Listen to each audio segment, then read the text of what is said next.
Hello. You've just returned from the pub. You've got your loved one by your side. You're about to have a little tussle in the hay, as we say. Now, they put me in charge of this program. My name is Billy Corgan. You might know me from my group, the Smashing Pumpkins, which broke up. Now we're supposed to get back together. I don't know. It's a rumor. But I don't want this to interfere with your sex life.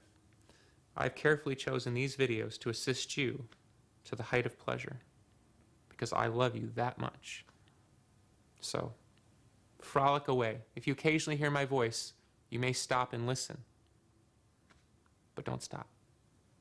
Hello. This next artist is one of the most legendary bands to ever come into rock and roll focus. One of those bands that existed for a very short amount of time, but their influence is still being felt today.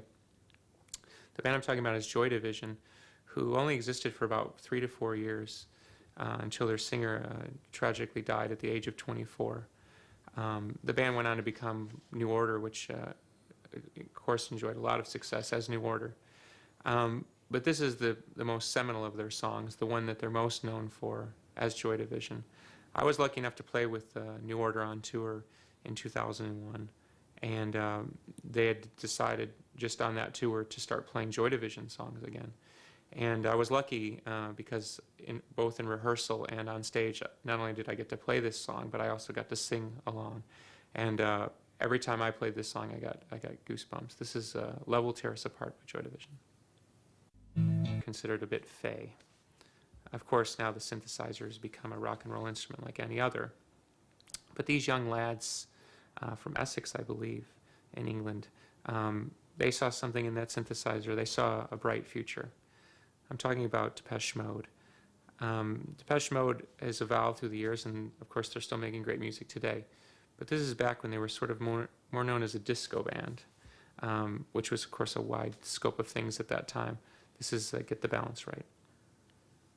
My band, the Smashing Pumpkins, formed in 1988, and we played a few gigs for a while without a drummer, and we wanted to play what was the famous place of Chicago, which is called the Metro. And we forged a relationship with the owner, Joe Shanahan, and he had talked to us about maybe opening some shows for some bigger bands that were coming through. This next artist I'm about to play for you, Jane's Addiction, had just released their second album, and were coming through town. I had barely heard of this band. I mean, I heard rumors of them and things. So on our very fourth gig as the Smashing Pumpkins with the complete lineup that went on to fame and acclaim and destruction, we found ourselves opening for Jane's Addiction at a sold-out show in our hometown. And the reason that we'd gotten this show is because there was another band that was supposed to have a show, but someone had caught members of the band that was supposed to open the show having group sex with someone backstage, and so we, by default, were given the gig. Famous story of rock and roll.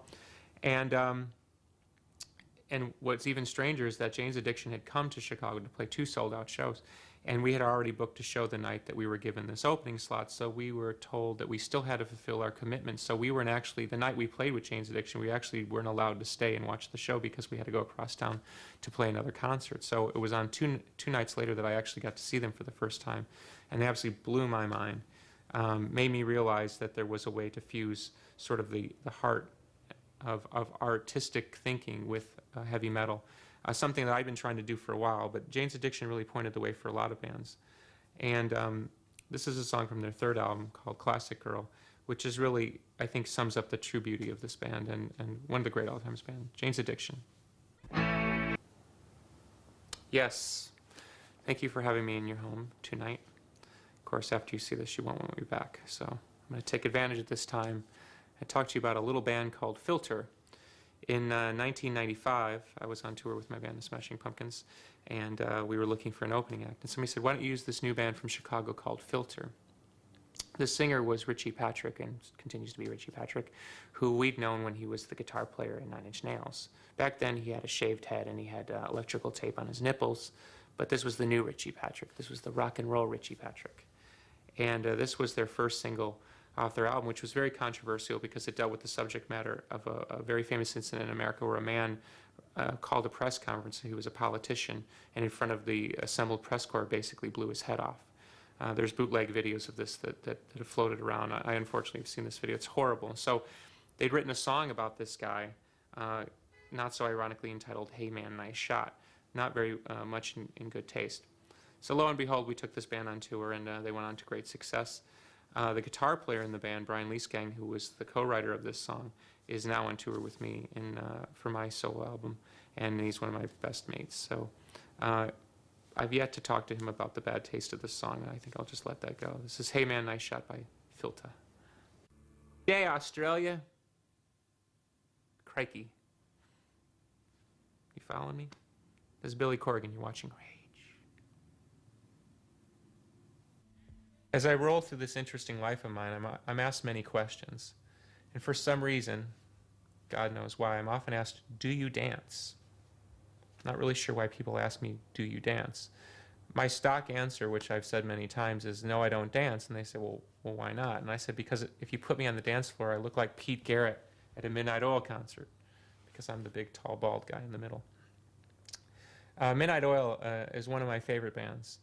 I have many influences on my music, and this one is probably one of those secret ones.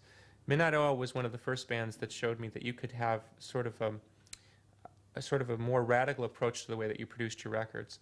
And I think, in America, we didn't get the early Midnight Oil albums, which were a little punkier and a little more raw. We got them around this time was when they first came into the consciousness of Americans.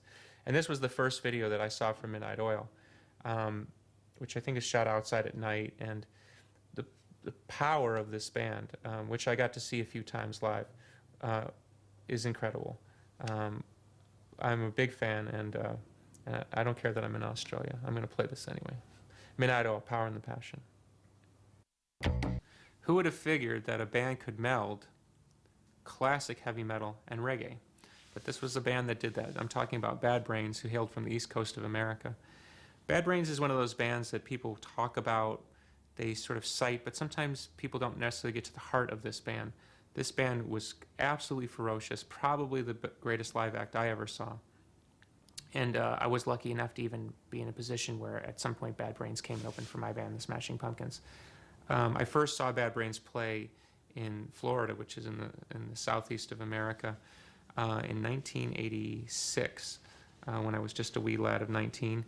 And absolutely, positively blew my mind. The power of this band. And unfortunately, I don't think the power of this band as a live act was ever fully captured on record, although this next song at least approaches the power of this band.